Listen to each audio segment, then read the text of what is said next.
Bonjour et bienvenue à cette annonce concernant Femmes et Sœurs. Prendront la parole M. Pierre Fitzgibbon, suivi de Mme Labelle. Nous allons avoir par la suite une vidéo des partenaires et la période de questions en ligne. Donc, sans plus attendre, je cède la parole à M. Pierre Fitzgibbon. Merci. Alors, bonjour tout le monde. Salutations à Séverine Labelle, la présidente de Femmes et Sœurs. Salutations aussi à mes collègues Lucie Lecourt et Isabelle Charret, qui vont faire partie d'un panel après notre présentation, qui va être animé par Mme Déborah Cherenfant, qui est la porte-parole et la présidente de la Jeune Chambre de commerce de Montréal, et aussi qui est directrice générale à l'ATD pour les femmes entrepreneurs, très pertinent pour le sujet d'aujourd'hui.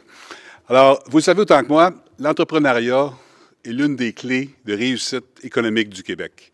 Entre autres, fait important, le reprenariat est aussi une nouvelle clé du succès, considérant le nombre d'entreprises qui vont changer de main dans les prochains 5 ans. C'est avec des personnes créatives, ambitieuses et déterminées que nous allons démarquer particulièrement en cette période de relance économique. L'importante transformation de Femmes et Sœurs que nous amorçons aujourd'hui vise à accélérer le développement de l'entrepreneuriat inclusif et diversifié. Bon nombre d'entreprises à propriété féminine doivent leur émergence et leur croissance à Femmes et Sœurs. Depuis un quart de siècle, l'expertise pointue de Femmes et Sœurs en fait une figure incontournable de notre écosystème entrepreneurial. Aujourd'hui, je suis heureux d'annoncer l'injection de 23,4 millions de dollars dans le soutien de la structure de Femmes et Sœurs pour l'aider à desservir une plus vaste clientèle d'entrepreneurs. On veut que Femmes et Sœurs continue d'offrir ses services de financement et d'accompagnement de proximité aux femmes entrepreneurs. On veut aussi que Femmes et Sœurs puissent soutenir des entreprises dont l'équipe de gestion ou la propriété s'identifie à des groupes sous-représentés en entrepreneuriat. Nous allons leur donner les moyens de le faire. Notre gouvernement annonce également aujourd'hui l'octroi d'un prêt maximal de 25 millions de dollars à Femmes et Sœurs pour la création d'une nouvelle enveloppe de financement. Par l'entremise d'Investissement Québec, nous mettons en place un produit financier que nous allons soutenir avec d'autres partenaires investisseurs. Je les salue car ils sont virtuellement avec nous aujourd'hui, la Banque nationale, Fonds d'action, le Fonds de solidarité FTQ et la Banque de développement du Canada qui soutiennent ce nouveau produit financier qui atteint un montant de 52,5 millions de dollars à ce jour. La stratégie de financement consiste à soutenir des entrepreneurs avec des projets qui ont un impact positif et mesurable sur l'environnement et la société au moyen de prêts allant de 20 000 à 450 000 dollars. C'est une augmentation significative par rapport au plafond de 150 000 dollars de la précédente mouture. Femmes et Sœurs s'est fixé l'objectif de soutenir 900 entreprises dans les 5 prochaines années grâce à ce nouveau levier de financement.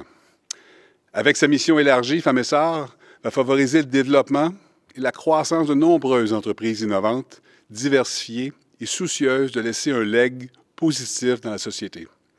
Et Femmes et Sœurs travaillera plus étroitement avec Investissement Québec. L'arrimage entre interventions de Femmes et Sœurs et les outils de l'IQ sera assuré par une meilleure collaboration entre les deux organisations. Les représentants de la Société d'État qui sont ici aujourd'hui s'en assureront. Il faut éliminer les obstacles qui freinent le développement des projets issus des entreprises dirigées par des femmes ou par des membres de la diversité culturelle. Notre initiative vise à leur offrir une nouvelle voie de financement plus inclusive. L'an dernier, j'ai organisé une séance de consultation sur l'entrepreneuriat féminin. À l'unanimité, les entrepreneurs participantes nous ont fait part de l'existence d'un biais de genre quant à l'accès au financement pour les nouvelles entreprises. Nous avons compris qu'il fallait faire tomber les barrières pour voir naître plus de modèles de réussite entrepreneuriale au féminin. Nous avons poussé la réflexion un cran plus loin. Le monde des affaires doit être accessible à tous les entrepreneurs, qu'ils soient autochtones, issus de l'immigration ou encore vivant avec un handicap. En bref, nous avons choisi d'appliquer la vraie définition du mot « équité ». On veut aujourd'hui soutenir adéquatement un bassin plus large d'entrepreneurs à toutes les étapes du développement de leur entreprise ou encore lors de l'acquisition d'une entreprise déjà existante. J'insiste sur ce dernier point. De plus en plus de chefs d'entreprise sont à la recherche de relève. Le tiers des quelques 200 000 propriétaires dirigeants, travailleurs autonomes et salariés, recensés au Québec en 2016, est âgé de plus de 55 ans. Le reprenariat est la clé pour accentuer l'empreinte féminine et diversifiée sur la possession d'entreprises. À l'heure actuelle, seulement 13,6 % de nos entreprises sont détenues à 100 % par une ou des femmes. Le dernier indice entrepreneurial québécois nous indique aussi que malgré la crise sanitaire des derniers mois, les jeunes, les femmes, les immigrants ont permis de maintenir notre réserve entrepreneuriale. On a un potentiel de futures entreprises important au Québec. Le taux d'intention d'entreprendre s'établit à 34,6 % pour les 18 à 34 ans en 2020. Il était à 30,8 % en 2019. Les personnes issues de l'immigration sont aussi 2 fois plus nombreuses que les personnes natives à indiquer qu'elles ont l'intention d'entreprendre. C'est une excellente nouvelle. Reprendre une entreprise, c'est le bon moment pour faire de la place à de nouvelles valeurs et pour la transformer. C'est une opportunité que je souhaite que plus de femmes, plus d'entrepreneurs issus de la diversité puissent saisir afin que le Québec exploite son plein potentiel entrepreneurial. C'est comme ça qu'on va se donner les moyens de bâtir une économie plus innovante et plus performante. En terminant, je remercie Famessar pour son travail et son engagement exemplaire. On ne manque jamais de qualificatifs pour décrire notre économie. Elle est dynamique, durable, innovante. À partir d'aujourd'hui, on la dira plus inclusive. Merci et bon succès. Merci. Donc, je cède la parole à Séverine Labelle. Monsieur le ministre, Mesdames les ministres et à vous toutes en salle, à vous tous et toutes également en ligne, merci d'être avec nous à l'occasion de cette grande annonce, une annonce qui marque un tournant majeur dans l'histoire de Famessar et j'oserais dire dans l'histoire entrepreneuriale du Québec. Vous savez, il y a 25 ans naissait le tout premier fonds en entrepreneuriat féminin au Québec. On en a fait du chemin depuis. Grâce à la vision avant-gardiste et au soutien constant du gouvernement du Québec, Famessar a pu déployer ses ailes dans les 17 régions du Québec et on a pu accompagner des dizaines de milliers de femmes entrepreneurs à créer, faire croître ou acquérir des entreprises. Depuis 2001, ce sont plus de 31 millions de dollars qui ont été octroyés sous forme de prêts à plus de 1200 entreprises à propriété féminine, lesquelles ont contribué à créer et maintenir plus de 6 000 emplois. Et grâce à l'accompagnement soutenu, personnalisé, humain que Famessar leur a donné, elles ont en fait un taux de survie qui est nettement supérieur à la moyenne du Québec. Mais malgré tout, en fait, depuis le départ, Famessar a cru au potentiel des femmes. On les a soutenues, on les a écoutées, on leur a offert un soutien humain. Et aujourd'hui, on valorise toute l'ampleur de leur vision, de leur contribution, de leur humanisme aussi. Aujourd'hui, on rentre dans une nouvelle ère.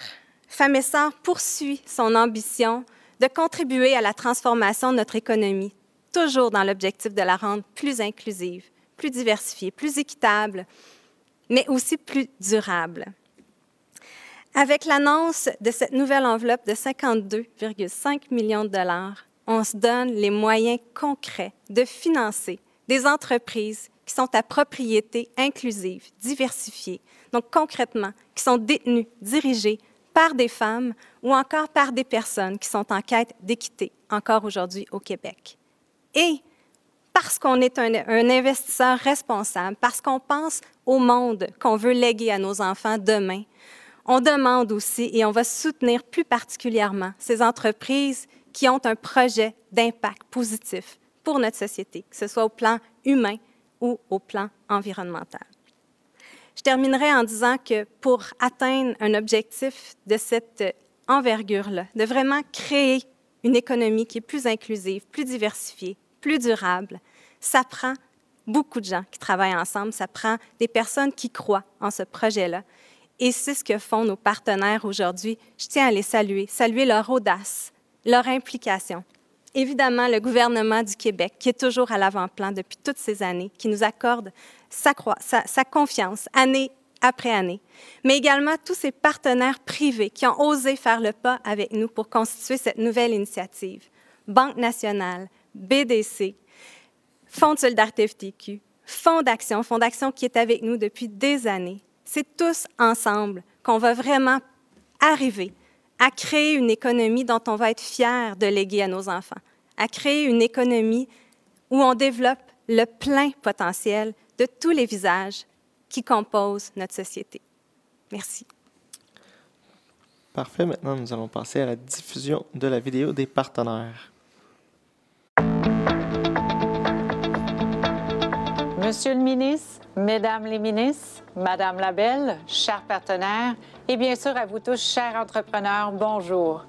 En mon nom et celui de la Banque nationale, je suis très fière aujourd'hui de vous confirmer notre contribution à cette toute nouvelle enveloppe de financement pour soutenir l'entrepreneuriat inclusif d'impact et ainsi poursuivre notre belle collaboration avec Femmes et Sœurs. La Banque a été fondée par des entrepreneurs pour des entrepreneurs. Et pour nous, l'inclusion et la diversité sont des valeurs fondamentales qui définissent comment on agit au quotidien et ce, avec l'ensemble de nos parties prenantes. La Banque est aussi signataire fondatrice des principes bancaires responsables des Nations unies et contribue activement aux objectifs de développement durable. Il était donc naturel pour nous de contribuer à cette nouvelle enveloppe de financement qui soutiendra les entrepreneurs qui sont sous-représentés dans notre économie actuellement. En terminant, je tiens à remercier Femmes et Sœurs pour son leadership dans la promotion de l'entrepreneuriat diversifié. Nous sommes très fiers de mettre nos efforts en commun afin de contribuer à une relance économique qui sera inclusive et durable. Merci également à tous les partenaires impliqués dans cette initiative. C'est encore une preuve qu'ensemble, on peut accomplir de grandes choses. Merci de votre attention. Bonjour. Je suis très heureuse d'être avec vous aujourd'hui pour célébrer cette nouvelle étape dans la vie de Femmes et Sœurs. Je me souviens encore de la conférence de presse à Trois-Rivières en 2001, où on annonçait que cette belle idée qui avait germé sur la Côte-Nord allait commencer à s'étendre, d'abord aux régions ressources, puis à l'ensemble des régions du Québec.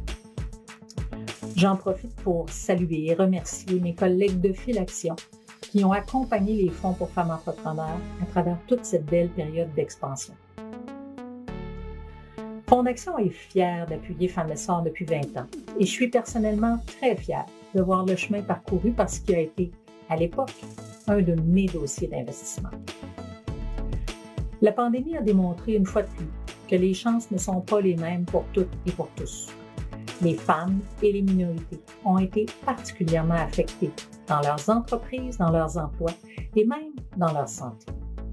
Je me réjouis donc des moyens accrus dont disposera Femmes et Sœurs, mais également de l'élargissement de sa mission pour englober l'ensemble de la diversité. À Fonds d'Action, nous sommes convaincus que l'économie doit et va se transformer pour devenir plus équitable, inclusive, verte et performante. C'est pourquoi nous recherchons des investissements qui s'inscrivent dans cette transformation, des investissements qui ont de l'impact. Et c'est pourquoi nous sommes heureux de poursuivre et de renouveler notre engagement envers Femmes et Sœurs. Merci.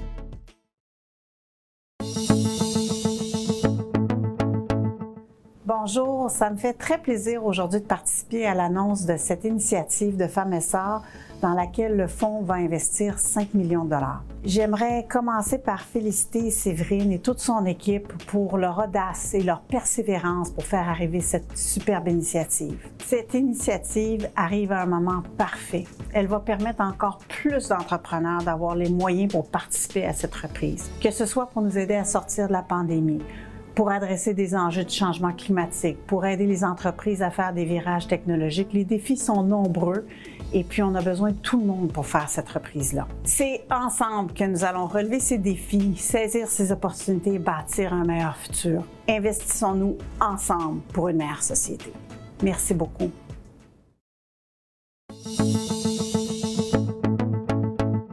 Bonjour tout le monde. Cher ministre, Séverine, distinguée partenaire, en tant que Banque des entrepreneurs, BDC a pour mission de s'assurer que tous les entrepreneurs et toutes les entrepreneurs ont accès aux ressources, au financement, aux conseils, aux réseaux et aux outils nécessaires pour réussir. C'est la première fois qu'on participe dans une enveloppe de financement aussi large et inclusive et on en est vraiment fiers. Au-delà de la diversité, il y a quelques raisons qui ont fait en sorte qu'on avait le goût de participer à cette initiative. L'aspect développement durable. Cette enveloppe de financement, c'est un pas concret pour relancer l'économie sur des bases durables et inclusives. Également, le fait qu'on ait une relation de longue date avec non seulement Femmes et Sœurs, mais avec les partenaires financiers. Merci à ceux-ci et un grand merci au gouvernement du Québec. On a vraiment hâte d'entendre les premières histoires des PME qui vont obtenir du financement grâce à cette initiative. Maintenant, nous allons passer à la période de questions. On demande aux journalistes de mentionner à qui ils s'adressent et aussi de rester sur le sujet du jour. M. Fitzgibbon sera disponible pour répondre aux autres enjeux de la journée plus tard. Donc, on va commencer avec une première question de Michel Sabat. Oui, bonjour. Je n'avais pas prévu rester sur le sujet du jour. Je peux quand même poser une petite question? On préfère poser des questions sur le sujet du jour. M. Fitzgibbon va être disponible pour les autres sujets par la suite. Bon. C'est bon. On va attendre. En fait, si j'ai d'autres questions, les journalistes, je vous demanderai de lever la main.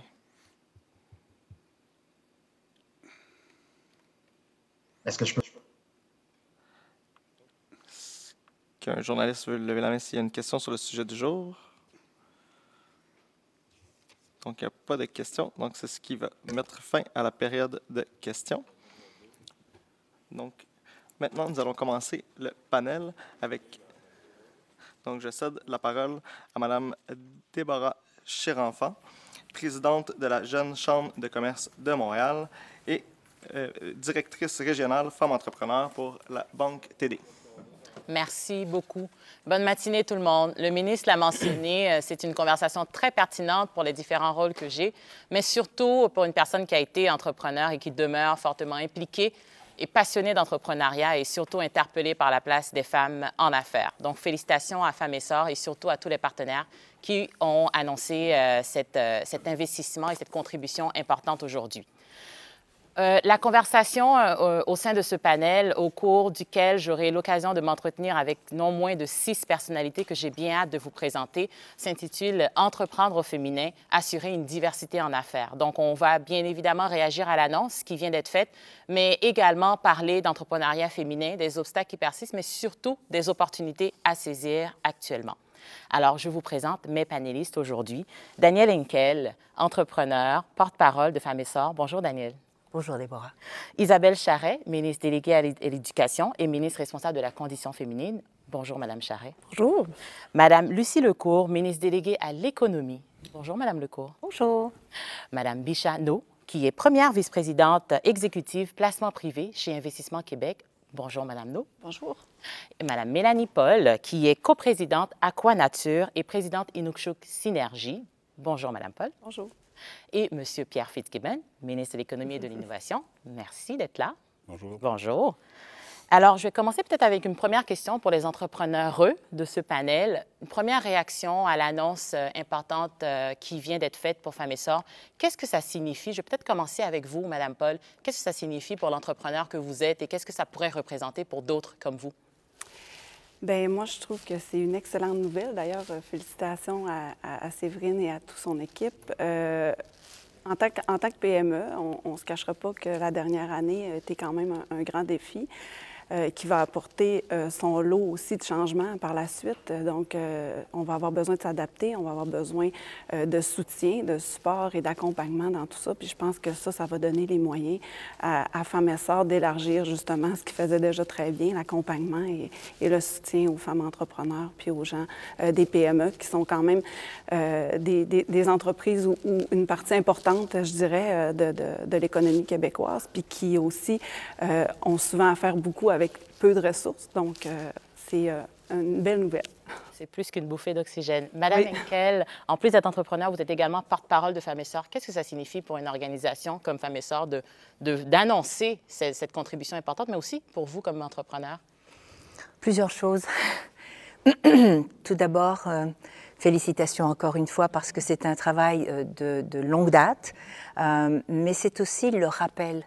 Le rappel que lorsque j'ai commencé, je suis immigrante, je suis entrepreneur, femme, donc je l'ai vécu antérieurement à cette magnifique annonce, les difficultés, les biais, le manquement au financement, etc., etc. Donc aujourd'hui, c'est la preuve que lorsqu'on fait les choses de façon adéquate, lorsque un organisme ou une organisation comme Femmes et Sort représente adéquatement un pan de la diversité, puisque c'était les femmes, aujourd'hui on élargit ça aux autres personnes sous-représentées ou aux autres communautés sous-représentées, je me dis, quelle annonce extraordinaire, parce que là on parle de potentiel. Et c'est différent parce qu'il y a des personnes qui vont avoir besoin de voir ce potentiel dont on a besoin au Québec et de leur donner l'espoir, mais les moyens d'arriver à leurs rêves. Merci beaucoup, Mme Henkel. Monsieur Fitzgibbon, vous êtes l'homme de ce panel. Vous avez tenu une rencontre l'année dernière à laquelle vous avez d'ailleurs fait référence dans l'annonce, une rencontre à laquelle plusieurs personnes ici ont assisté. Qu'est-ce que vous pouvez nous dire sur les besoins en matière d'entrepreneuriat féminin pour un peu tracer, si vous pouvez le faire en quelques minutes, la suite logique de cette rencontre et aujourd'hui où nous en sommes?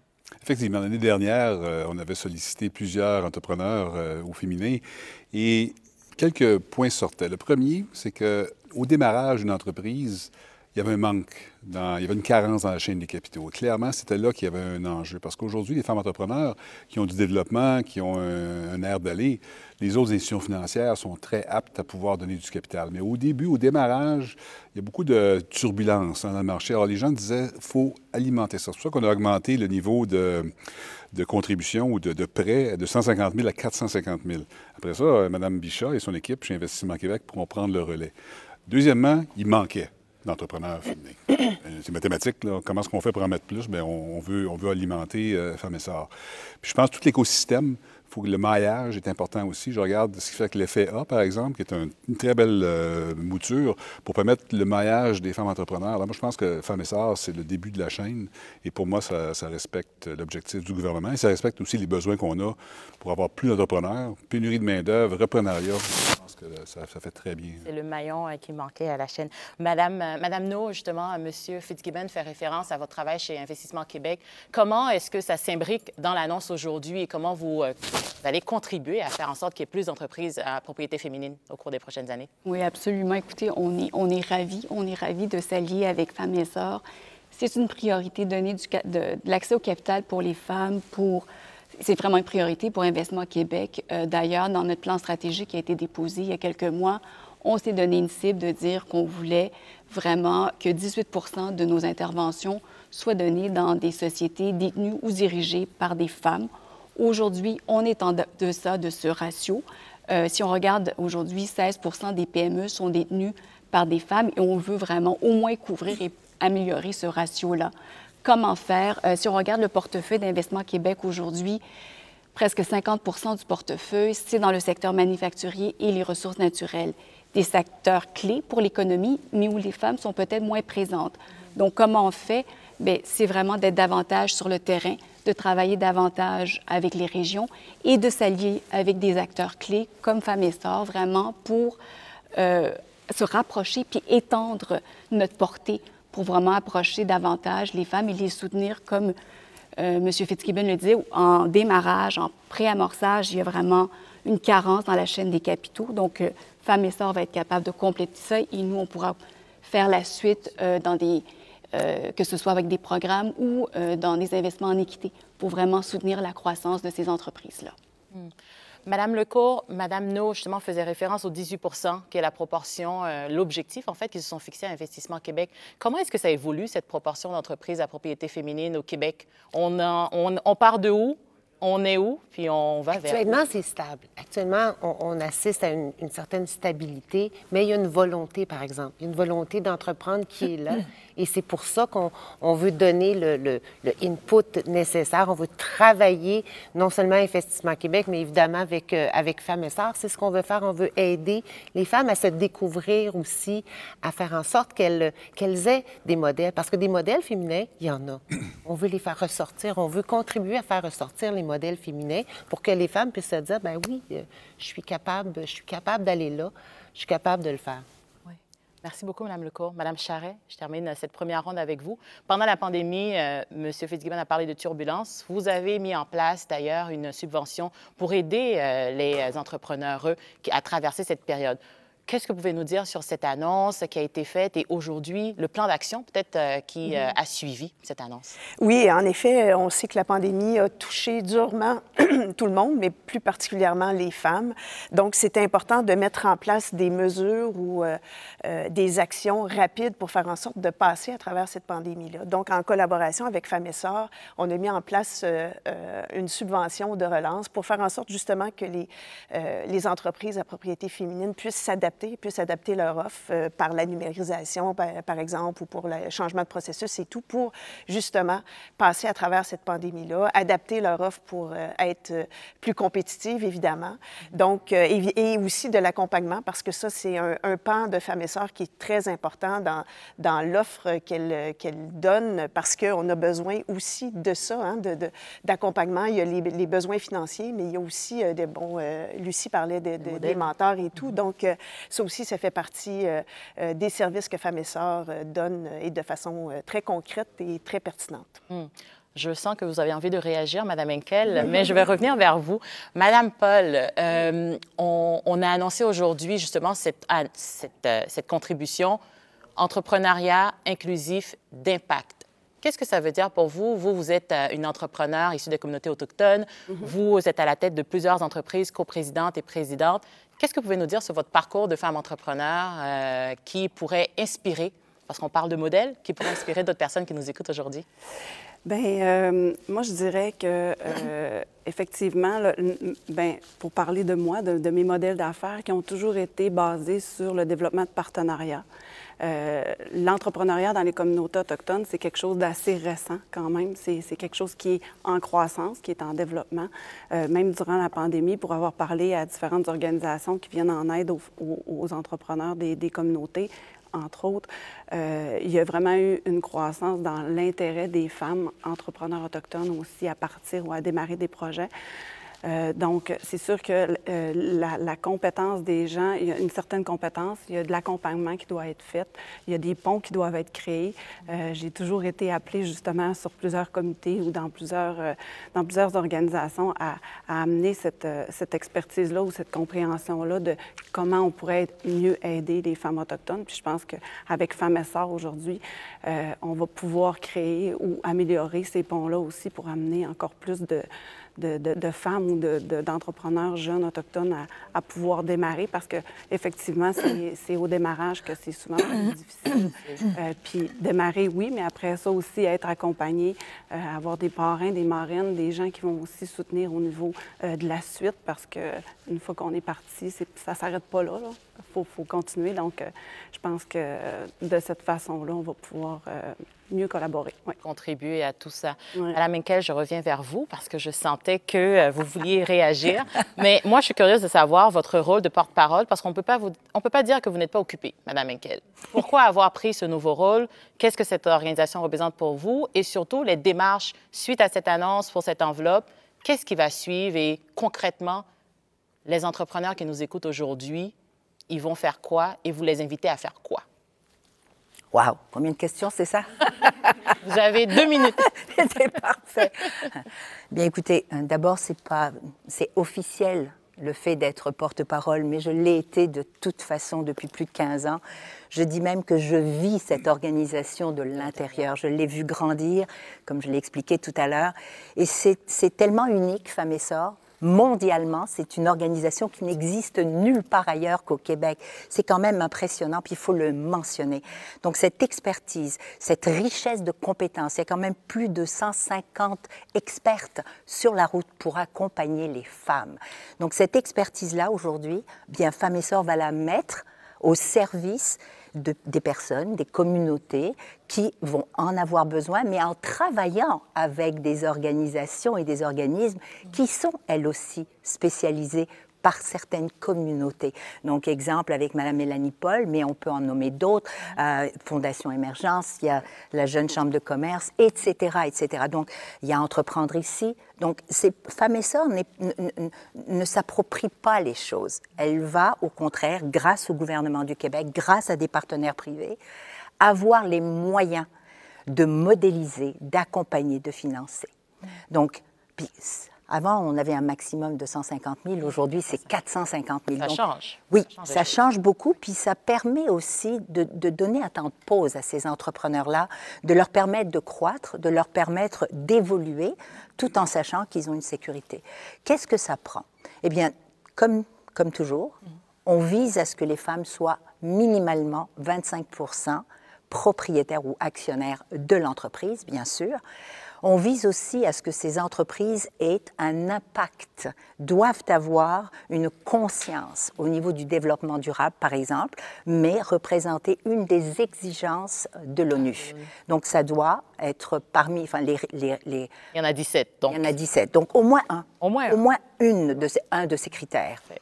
Ensuite, il faut aussi que ces entreprises soit ou en reprenariat, puisque nous savons que c'est un des défis majeurs au Québec, de toute façon un peu partout, mais au Québec, on veut changer ça, on veut continuer d'être un modèle comme on l'est avec Femmes et Sœurs, et donc on veut mettre aussi l'emphase sur le potentiel. Je l'ai dit tout à l'heure parce que nous avons de très belles entreprises et on l'a démontré, Déborah, lorsqu'on a fait les 100 femmes, les 100 entrepreneurs qui changent le monde, d'impact.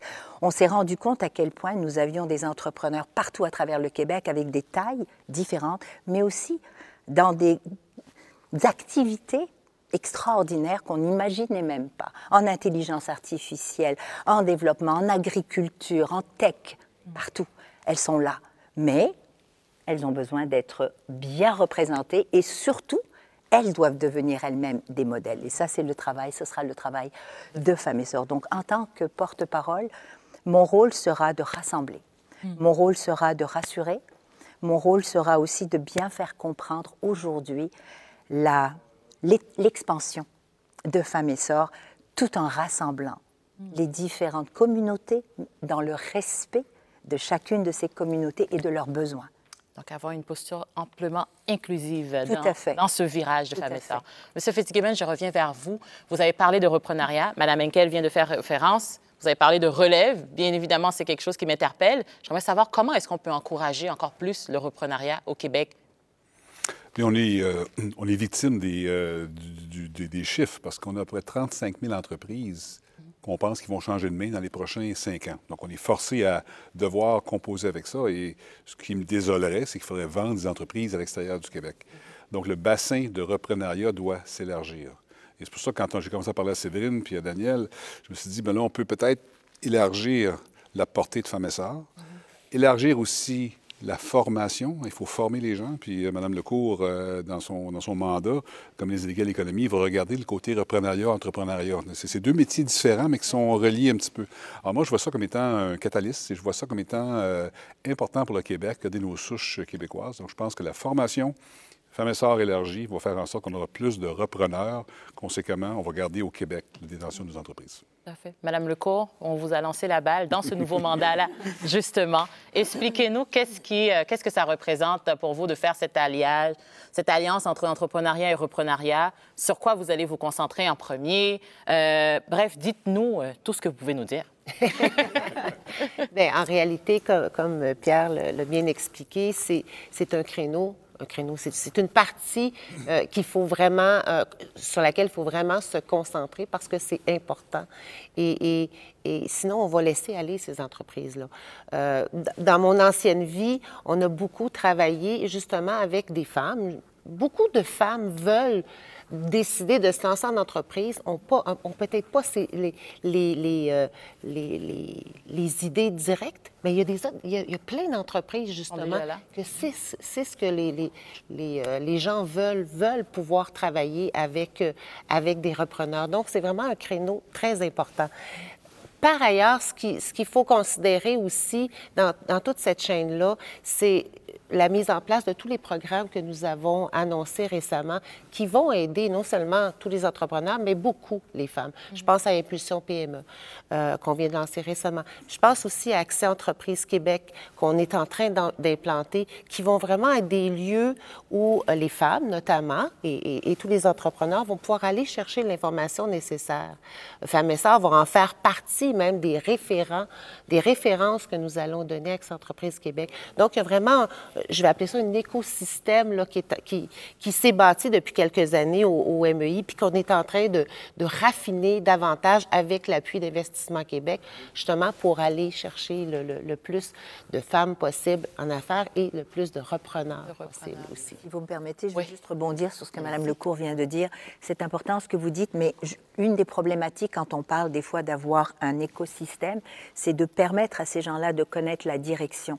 L'importance, je crois, le rôle que va jouer Femmes et Sœurs, c'est d'être un catalyseur, justement, de diriger les gens à la bonne place. On n'oublie pas qu'il y a quand même plus de 150 personnes sur le terrain, dans les 17 régions du Québec. Donc, ça va être véritablement un acteur important de direction pour la formation, l'accompagnement, le financement, etc. Donc, pour montrer la voie à ces entrepreneurs. Tout à fait. Merci pour la précision, Mme Henkel. Mme Paul, vous êtes une repreneur, si je me rappelle bien de votre parcours. Vous avez repris les rênes de l'entreprise de votre père. Qu'est-ce qui a facilité ce reprenariat dans votre cas ou qu'est-ce qui l'a même désavantagé que vous pouvez partager avec nous pour faire en sorte qu'on puisse ajuster nos flûtes? En fait, moi, j'ai repris une entreprise et j'ai bondi sur une des entreprises de mon père. Dans le fond, j'ai adapté les modèles en fonction pas que mon père n'a pas les mêmes valeurs que moi, mais en fonction de mes valeurs, en fonction de ma vision, en fonction de où je voulais aller. Mon père est un homme, moi je suis une femme. On voit des choses similaires, mais on voit des choses différentes aussi. Puis, tu sais, je pense que ça, faut le nommer, il faut le dire. Puis en même temps, c'est important de pouvoir donner les moyens aux femmes de pouvoir apporter les entreprises, de pouvoir, parce que ça ne veut pas dire que parce qu'on reprend une entreprise, elle est complètement à notre image ou en lien avec notre essence ou avec où on veut l'emmener. Puis je pense que Femmes et Sœurs l'objectif est aussi d'aider les femmes à mettre l'entreprise à leur image. Donc, pour moi, personnellement, que ce soit dans Inukshuk Synergie, par la création d'un intégrateur d'énergie pour amener, parce que mon père avait une entreprise dans le domaine de la granule, donc fabrication du combustible, mais on veut amener ça un peu plus loin. On a une vision d'aider la transition énergétique à travers ça, de servir de levier économique pour les communautés du Nord. Donc ça, pour moi, c'est amener le modèle un peu plus social à ce niveau-là. Puis même chose avec Aquanature, qui est au niveau des plantes médicinales autochtones. Encore là, on veut servir de levier, de modèle au niveau des communautés autochtones pour créer des entreprises catalyseurs qui vont amener la création d'emplois, mais aussi la création d'autres entreprises connexes à ces deux entreprises-là. Pour moi, c'est important. Merci. Merci beaucoup de partager ces valeurs avec nous, Mme Paul. Mme No, chez Investissement Québec, dans le cadre de votre mandat renouvelé au cours des dernières années ou de la dernière année, bref, avec la pandémie, on oublie c'est quoi le rapport au temps. Sur quel levier vous allez agir particulièrement pour atteindre cet objectif de 18 % dont vous nous parliez un petit peu plus tôt par rapport aux entreprises à propriété féminine dans lesquelles vous choisissez d'investir? Absolument. Écoutez, on va le faire directement, donc vraiment prendre des prises de participation, vraiment que ce soit à travers différents programmes. Mme Lecourt a parlé de Impulsion PME, vraiment pour aider des entreprises en région en pré-démarrage, amorçage, vraiment pour partir là avec le programme ESSA. Bon, c'est du financement, c'est de la dette, mais après ça, nous, on pourrait rentrer aussi dans un instrument hybride ou en équité à différentes phases, de se rapprocher à des acteurs comme Femmes et Sœurs. Ça va nous permettre aussi d'étendre notre portée.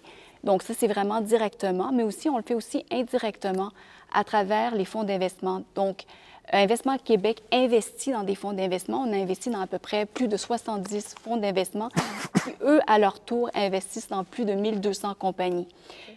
Ce qu'on a changé, en fait, cette année, c'est qu'initialement, il y avait des critères pour évaluer les gestionnaires de ces fonds-là. Un des critères, c'était s'assurer qu'ils investissent au Québec. On a rajouté à ça un indice féminin, c'est-à-dire encourager les gestionnaires à investir dans des sociétés qui sont dirigées ou détenues par des femmes. Et ça va être un moyen pour nous aussi de suivre et d'encourager ces gestionnaires et aussi de vraiment avoir un peu plus d'impact. Ils sont évalués là-dessus, donc ça encourage. Je pense que c'est vraiment un effet domino aussi, donc vraiment d'aller sur le front directement et indirectement avec les fonds d'investissement. Mon Dieu, l'indice féminin, je prenais des notes parce que vous avez parlé trop vite, mais je reviens vers vous. Il n'y a aucun problème. On est encore ici pour quelques instants. Madame Charret, vous avez annoncé aussi le 8 mars dernier un plan d'action, et je lis pour ne pas me tromper, un plan d'action pour contrer les impacts sur les femmes en contexte de pandémie, dans lequel s'inscrit le programme de subvention à la relance dont vous avez parlé un petit peu plus tôt. Qu'est-ce que vous pouvez nous dire un petit peu plus sur ce plan d'action? Oui, bien, je l'ai mentionné tantôt en disant que la pandémie a particulièrement touché les femmes. Donc, on a voulu mettre en place un plan d'action concret qui faisait en sorte justement de contrer ces effets-là sur différents plans.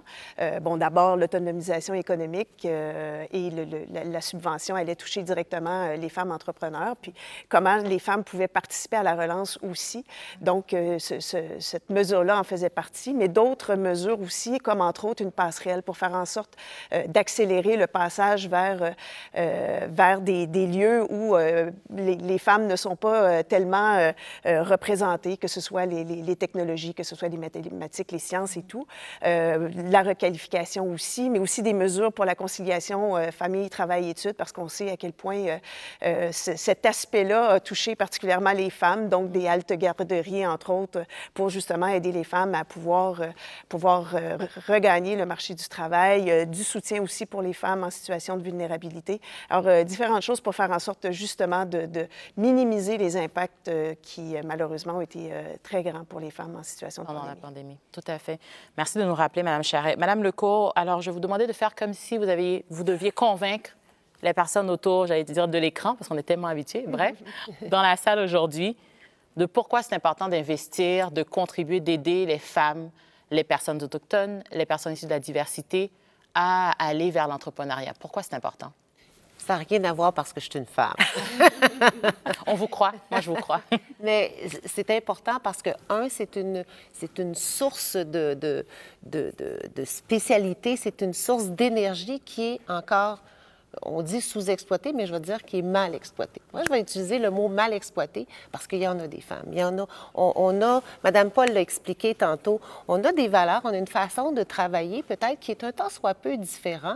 Et il faut, les femmes, plusieurs ici l'ont expliqué, plusieurs ont le souci aussi d'arriver à un objectif en se disant, bien, on a des étapes à franchir, on veut les regarder, c'est important de regarder les étapes. Donc, ça fait partie de notre façon à nous, les femmes, d'entreprendre, si je peux m'exprimer ainsi.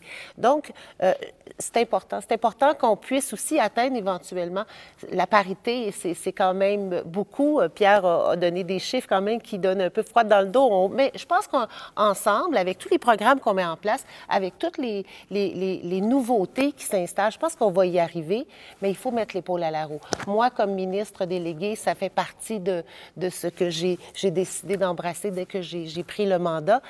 On va travailler avec Pierre, bien évidemment, avec Investissement Québec, avec tous les organismes qui sont qui tournent autour de nous, justement, pour arriver à cet objectif. On vous a lancé la balle, M. Fitzgibbon? Oui, je vais la prendre de toute façon. J'ai regardé mes notes. L'année passée, j'ai parlé à beaucoup d'entrepreneurs féminins, puis un thème qui revenait, puis ça m'a accroché beaucoup, c'est la diversification de l'économie. Moi, je pense que les femmes ont un rôle à jouer. Il faut valoriser les services. Michel parlait tantôt qu'on est très mine, Investissement Québec, mine, manufacture traditionnelle. Je pense qu'on peut avoir des femmes qui vont travailler là-dedans. Il y a un membre du conseil d'administration, d'ailleurs, d'Investissement Québec qui est très performante, je n'aime pas son nom. Mais quand même, je pense qu'il faut mettre beaucoup d'emphase sur la nouvelle économie, l'économie sociale, l'économie de services. Et là, je pense que les femmes ont un rôle important à jouer. Ça, c'est important. Puis c'est revenu souvent l'année dernière que, comme gouvernement, on valorisait peut-être pas assez cette diversification. C'est pas juste au niveau des genres ou culturels, mais c'est aussi au niveau des entreprises. Alors, profitons de cette opportunité pour que la nouvelle économie puisse permettre aux femmes de... Tout à fait. Tout à fait. Effectivement, je pense que c'était le mot-clé, c'est la valorisation. Donc, c'est présent, mais on ne valorisait pas. Mais j'avais une question pour vous, M. Fitzgibbon. Donc, vous n'y échappez pas. Hein? Madame No parlait de l'indice féminin, donc ce critère-là, les notes que je n'ai pas réussi à prendre. J'aimerais savoir, est-ce que c'est un facteur de succès à vos yeux qu'on pourrait répliquer ou que d'autres organisations pourraient répliquer ou devraient même répliquer pour faire en sorte de soutenir encore plus l'entrepreneuriat féminin? Absolument. Écoutez, je regarde Investissement Québec. Je n'ai pas le chiffre exact, là, ma Bichat pourra m'aider, mais je pense qu'on a plus de femmes que d'hommes chez Investissement Québec en partant. Le comité de direction est paritaire. Le conseil d'administration est majoritairement femme. Alors, je pense que comme objectif du gouvernement, comme on dit, les babines suivent les bottines. Alors, donc, Investissement Québec est un modèle, selon moi. Et on va continuer à faire ça. Ça, je le confirme. Non, mais ce que Pierre a dit tout à fait, sur le conseil d'administration, il y a quand même plus de femmes que d'hommes. Okay. On regarde au sein d'Investissement Québec, 56 des emplois sont occupés par des femmes. Au niveau des rôles de gestionnaire, il y a plus de 45 sont occupés par des femmes. Donc, vraiment, ça fait partie de l'ADN d'Investissement Québec, de notre modèle d'affaires et de notre culture. Donc, vraiment, c'est une fierté, en fait, pour moi, de faire partie d'Investissement Québec pour ça. Eh bien, j'apprends. Je ne savais pas que c'était à cette proportion-là. Félicitations. Madame Paul et Madame Henkel, j'aimerais avoir vos réactions, peut-être votre expérience de la pandémie. Madame Charest a parlé des femmes qui ont été beaucoup plus affectées dans cette période difficile. Comment l'avez-vous vécu? Je ne sais pas qui voudrait commencer. Madame Paul, allez-y. Bien, en fait, c'est sûr que, dépendamment des secteurs d'activité, si on parle pour mon entreprise Inukshuk, j'ai dû faire une petite pause parce que c'est en lien avec les communautés du Nord, donc il n'y avait pas possibilité de voyager. Puis, disons qu'il y avait d'autres défis à gérer avant le développement des affaires. Donc, mais en même temps, ça a apporté des réflexions, ça a permis aussi un certain repositionnement, oui, c'est ça, un certain repositionnement. Puis par rapport à Aquanature, bien, en fait, ça a demandé vraiment de se retourner rapidement en lien avec notre plan d'affaires parce que notre plan d'affaires était vraiment, je veux dire, enligné sur le partenariat, la fabrication d'ingrédients, de produits de santé naturels, ingrédients pour des clients commerciaux. Puis, on était supposé aller vers des produits finis un peu plus tard, mais bref, on est obligé de commencer à l'envers, de tourner le plan d'affaires à l'envers, puis d'aller chercher des capitaux pour pouvoir se permettre de faire ça aussi. Puis, on a eu effectivement l'aide de plusieurs ministères pour nous aider à faire ça, parce que sinon, on n'y aurait pas arrivé. Ah oui, ouais. C'est quand même assez concret. Madame Henkel, vous, comment avez-vous traversé cette période? Difficilement, comme tous les entrepreneurs, mais je dois dire que cette période a amené des réflexions importantes. Importantes dans le sens où on devait prendre conscience de tout ce qui se faisait de façon automatique, mais qui probablement n'était plus... Exact, n'était plus de mise. Donc, ça nous a permis, je dois quand même souligner qu'on a tout fait, et merci encore à tous les gouvernements, parce que nous avons pu maintenir nos emplois. Donc, j'ai maintenu les emplois dans les entreprises. J'ai moi-même réinvesti personnellement, donc je n'ai pas hésité à le faire parce que j'y crois. J'ai fait une troisième chose, c'est que j'ai activé le transfert du groupe Daniel Henkel à mes filles. Et du reprenariat en action, absolument, en devenir. Absolument, absolument, absolument. Puis il était temps. Il était temps, parce que les idées sont là, la jeunesse est là, je vois la différence. Donc, c'est très numérisé maintenant. Donc, on se concentre beaucoup sur la formation en ligne, sur une façon différente, en fin de compte, d'accompagner nos clients. Et ça, c'est important. Vous parliez de formation, de mentorat. On se rend compte à quel point ce n'est pas que l'argent, c'est l'argent et l'accompagnement. Donc, on a fait une avancée là-dessus, donc on s'est vraiment préoccupé. Puis moi, je me concentre beaucoup en ce moment sur danielhenkel.tv, bien sûr, et les communications.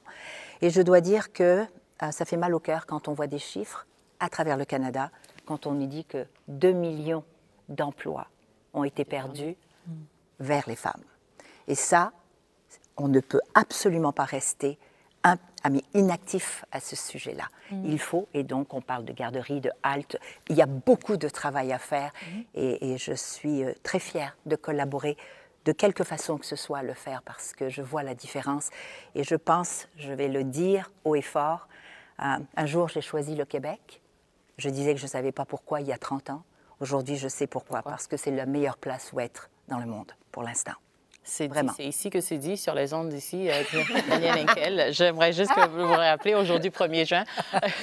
Merci beaucoup, Mme Henkel. C'est vrai. Madame Si Lecourt, je peux me permettre d'ajouter, parce que pour nous, Pierre et moi, je pense qu'il va être d'accord avec moi. Moi, c'est de la musique à mes oreilles. Quand j'entends « on a saisi une opportunité », vous l'avez fait, vous l'avez fait. On a saisi une opportunité pendant cette période-là pour se... On utilise le mot réinventer, là, mais pour faire une réflexion. Et maintenant, et puis on en a parlé un petit peu avant le panel, et maintenant, c'est qu'est-ce qu'on peut faire pour s'assurer d'une croissance, s'assurer d'une performance. Il y a beaucoup, on le dit souvent, pour contrer la rareté de main-d'œuvre, parce qu'elle ne va pas se résoudre par elle-même. Il y a toute l'histoire de la formation, donc de la requalification, certes, mais il y a aussi toute l'automatisation. On en a parlé. Tout ça fait en sorte que les entreprises ont saisi ces opportunités-là. Il faut encore en parler davantage. Ça me fait penser, je vais vous poser la question aux deux, en fait, à Mme Lecourt et M. Fitzgibbon. L'annonce d'aujourd'hui, ça s'inscrit beaucoup plus dans une, permettez-moi l'expression, une réponse pandémique ou une réponse à l'élan économique que le Québec connaissait avant la pandémie? Je ne sais pas qui veut réagir en premier. Je vais commencer. Non, je pense que c'était avant la pandémie. Oui. Clairement, l'enjeu de reprenariat était là. Je pense dans la chaîne des capitaux, il fallait dynamiser ça. D'ailleurs, j'en profite pour vous demander, comme représentant exécutif de TD, j'espère que les banques vont suivre le pas aussi. Avec nous, le gouvernement, on met la charge dans la batterie, comme on dit. Alors, Investissement Québec, le Fonds d'action, Fonds de solidarité, alors on espère que les banques vont suivre. Non, mais je pense que clairement, avant la pandémie, il y avait un enjeu de reprenariat, un enjeu d'entrepreneuriat. Le Québec, l'ADN du Québec, il y a 250 000 entreprises au Québec. Quand on regarde la proportion par rapport aux autres juridictions, on est vraiment un ADN entrepreneurial. Il faut activer le système. Donc, je pense que c'était avant la pandémie. La pandémie a exacerbé ça parce qu'il faut diversifier l'économie aussi. Madame Henkel, vous voulez réagir? Oui, vous m'avez posé la question tout à l'heure. Quel est le message qu'on envoie aujourd'hui? Qu'est-ce qu'elles font? Qu'est-ce qu'on doit faire à partir d'aujourd'hui, à partir de cette annonce? Ce que j'ai envie de dire, c'est allez, inscrivez-vous, proposez vos projets, allez-y, mais gardez en tête, et ça c'est quelque chose qu'on oublie de dire, c'est que Femmes Essor accompagnait que des femmes, mais ces femmes-là, pour plusieurs d'entre elles, étaient en actionnariat, en partenariat avec un conjoint, avec un membre de la famille qui était autre qu'une autre femme. Et ça, c'est important. Donc, j'ai envie de dire à toutes les femmes et à toutes les communautés, peu importe, en autant que la femme à 25 %, allez-y, inscrivez-vous, faites de quoi, parce qu'on a besoin de tous et de toutes. Vraiment. Effectivement. Mais, Mme Lecourt, aviez-vous quelque chose à réagir? Non, en fait, c'était vraiment pour ajouter que, oui, c'était pré-pandémie, les chiffres étaient là. Par ailleurs, ça nous permet aujourd'hui de mettre en valeur la force, le pouvoir des femmes en affaires. Et c'est ce qu'il faut propulser. J'aime pas trop parler d'obstacles, mais effectivement, on parle d'entrepreneuriat féminin. On sait que l'annonce aujourd'hui, c'est pour répondre à des obstacles, donc on va en parler. Est-ce que quelqu'un voudrait énoncer ou parler d'un obstacle qui subsiste encore, auquel on n'a pas encore répondu au Québec? Ben oui. Ben certain. Allez-y. Il n'y en a pas qu'un seul. Allez-y. Ce serait trop facile, au contraire. Ce serait trop facile. Qu'est-ce qu'il nous reste à faire comme société? Il nous reste d'abord à comprendre ce que veut dire nous, le collectif. Donc, je crois qu'il y a un travail à faire, il y a un travail ensemble. Ce n'est pas les Québécois pur laine et puis versus la diversité, pas du tout. C'est le nous ensemble. Ce collectif doit être repensé, doit être remâché, doit être... En fin de compte, c'est à travers des exemples. C'est à travers ce qu'on fait aujourd'hui pour démontrer que le Québec, c'est ça. C'est tout. Nous, là. C'est le nous. Et je pense qu'il y a un travail fondamental à faire, que ce soit au niveau des entreprises. On recrute comment? On inclut comment? On approche comment? Quand on touche au financement, ben, est-ce qu'on a de la diversité? Est-ce qu'on ouvre l'œil différemment sur des projets de femmes?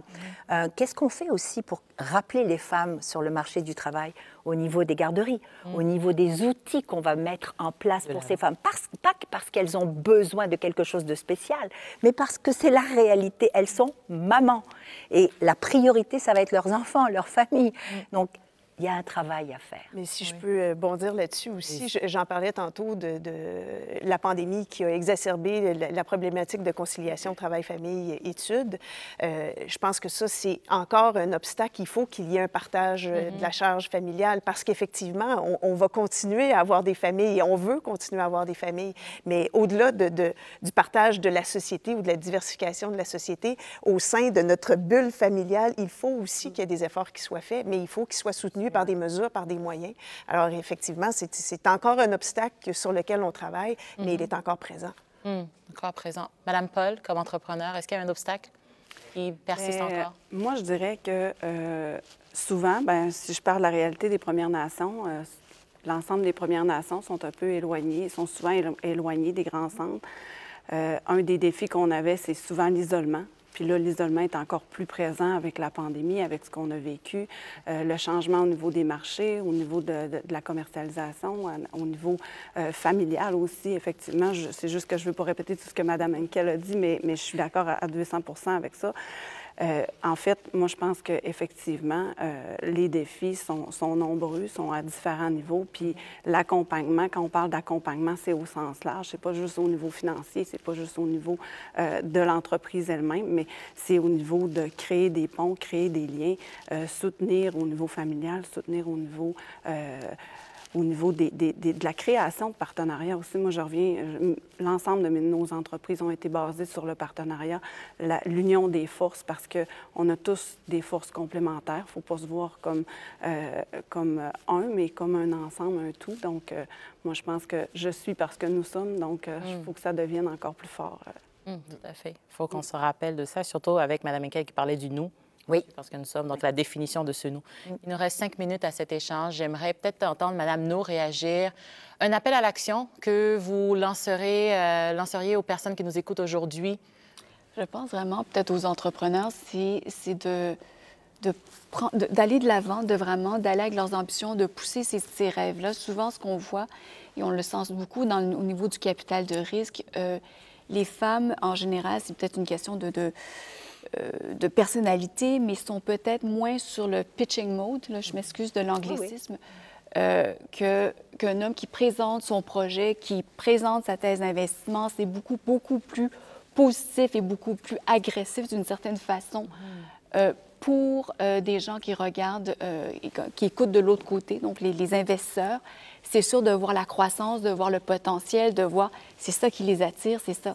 Parfois, du côté des femmes, il y a toujours un souci de se dire, bien, je vais peut-être aller voir les amis, la famille, au lieu d'aller voir des institutions parce que je ne suis pas sûre que je vais être capable de faire la cote, je ne suis pas sûre que je vais être capable d'aller au prochain niveau. Mais surtout de vous dire, écoutez, là, ce qu'on présente aujourd'hui, ce qu'on présente, toutes les initiatives qui ont été mises, vraiment, on vous encourage à venir nous voir, à vraiment présenter votre plan d'affaires, de structurer vos idées, mais vraiment d'y aller avec un plan ambitieux et qu'on peut retravailler ensemble. Un mot que je voulais entendre dans la conversation, ambition. Allez-y. Ambition, travailler ensemble. Je rebondis sur ce que vous dites parce que l'endroit où les femmes se sont senties très à l'aise de se confier, de reprendre confiance, de demander plus parce qu'il y a un accompagnement qui vient avec, c'est justement Femmes et Sœurs. C'est ce qui a fait la différence. Juste l'année dernière, on a quand même 40% de ces femmes entrepreneurs chez Femmes et Sœurs qui ont fait du reprenariat. 40%, c'est pas rien là. Donc si on élargit comme on est en train de le faire, et merci au gouvernement d'avoir écouté et d'avoir agi, Monsieur Fitzgibbon, je me permets de directement vous le dire, l'année dernière, lorsque vous avez fait cette belle rencontre avec les femmes, je me disais, et je vais être très franche, encore du blabla, puis on va écouter. Mais vous avez agi. Madame Charest, merci. Madame Lecourt, merci. Investissement Québec, je suis avec Investissement Québec, je l'ai été depuis 1993. Ça m'a permis de démarrer, de grandir. Donc, réellement, j'ai envie de dire, allez-y, prenez le taureau par les cornes. Et comme vous le dites si bien, ben, ça va être au rôle maintenant des financiers, de l'autre côté, de dire à ces femmes, es-tu sûre que tu ne veux que ça? Explique-moi, qu'est-ce qui t'arrête? Parce que moi, ce que je vois, le potentiel que je vois, c'est peut-être 1 million. Pourquoi est-ce que tu demandes que 500 000? Et d'aller chercher cette confiance-là aussi. Je crois que c'est important qu'on le fasse ensemble. Donc, un appel à l'ambition, Absolument. au potentiel, mais aussi Absolument. d'aller chercher cette valeur. Et peut-être se rappeler aussi, Mme Labelle le dit dans le point de presse, le taux de succès des entreprises féminines est meilleur que la moyenne. Alors, je pense que les femmes ont à se faire confiance. Bon, puis ça, c'est dans tous les domaines, hein, on le sait, que ce soit en politique ou un peu partout. Les femmes, on a tendance à se mettre des limites, mais je pense qu'on a les compétences, puis effectivement, l'accompagnement vient beaucoup aider. Les modèles viennent aider aussi. Des initiatives comme celle-là vont faire en sorte que je pense que les femmes vont prendre leur place. Aller de l'avant. Tout à fait dû et légitime. Et attendu. Madame Attendu, Lecourt, oui. un appel à l'action. Bien, moi, je vais vous rappeler les mots qu'il faut retenir en réalité, là. C'est valeur, ambition, on vient de le dire. C'est action et confiance en soi. Donc, pour moi, il y en a plein d'autres qu'on a dit, mais c'est ce, je pense, qui réunit l'action qu'on pose aujourd'hui, le gouvernement, à l'égard du fonds, mais à l'égard de toutes les femmes aussi qui désirent entreprendre, que ce soit par le reprenariat, que ce soit par leur propre entreprise, avec des bonnes idées, il faut qu'elles les poussent encore plus loin. Encore plus loin. Madame Paul, un appel à l'action? Un appel à l'action, bien moi, je dirais oser. Oser, ça résume un peu tout ce que tout le monde vient de dire. Pas avoir peur de demander de l'aide, pas avoir peur de faire le premier pas, parce qu'après ça, ça crée un effet boule de neige. Il y a toujours quelqu'un prêt à nous aider. C'est pas parce qu'on a eu un non qu'on n'aura pas de oui. Donc, il faut croire en soi, puis oser. Oser, oui. Merci beaucoup. Monsieur Fitzgibbon, c'est pas pour rien que je vous laissais le mot de la fin.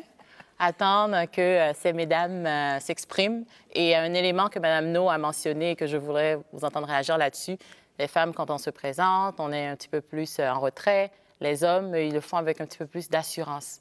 Quel truc vous avez à partager aux femmes que vous utilisez, M. Fitzgibbon? Bien, je pense que le mot a été dit tantôt, oser l'audace. Hein. Les hommes, peut-être qu'on a plus de tradition, on est plus assertif. Il n'y a aucune raison pourquoi ça ne sera pas la même chose pour les femmes. Mais je pense que, pour conclure, moi, je regarde, le cadre de référence a changé complètement. Et je pense que la nouvelle économie, poussée par nos jeunes, poussée par les femmes, fait en sorte qu'il faut revoir les frontières. Moi, je suis venu en politique parce que je voulais aider à créer de la richesse collective. Et je regarde aujourd'hui, le capitaliste, c'est pas un péché. Il faut qu'il soit collaboratif et inclusif. Et moi, je pense que ce qu'on voit présentement, c'est un changement important. Puis merci aux jeunes qui veulent entreprendre, merci aux femmes qui veulent entreprendre. C'est un nouveau bassin. Mais je pense que des gens comme nous autres, il faut ajuster nos cadres de référence. Et je pense qu'on est en plein dans le mille. Puis je pense que le Québec est dans une situation extraordinaire. Puis on va continuer à... Pour pouvoir le faire et insuffler ce mouvement. Merci beaucoup à vous 6 pour cette conversation. Alors, je vous présente encore, le temps de trouver mes notes, Madame Henkel, Danielle Henkel, porte-parole de Femmes et Sort, entre autres. Merci beaucoup. Merci à vous, Déborah. À Isabelle Charret, ministre déléguée à l'Éducation et ministre responsable de la Condition féminine. Merci Madame Charret. Madame Lucie Lecourt, ministre déléguée à l'Économie. Merci Madame Lecourt. Madame Bichano, votre titre est un petit peu plus long. Ça me prend un petit peu plus de mes notes. Première vice-présidente, placement privé chez Investissement Québec. Merci beaucoup Madame Lecourt. Et Mme Mélanie Paul, coprésidente Aquanature, présidente Inukshuk Synergie. Merci beaucoup, Mme Paul. Et M. Pierre Fitzgibbon, ministre de l'Économie et de l'Innovation. Merci pour l'annonce et merci pour l'échange aujourd'hui. Merci pour votre générosité et vos partages ce matin. Donc, mon nom est Déborah Cher-Enfant. Ça a été un plaisir pour moi d'être avec vous et surtout d'animer cette conversation. Je vous souhaite une excellente matinée et au grand plaisir de vous revoir bientôt.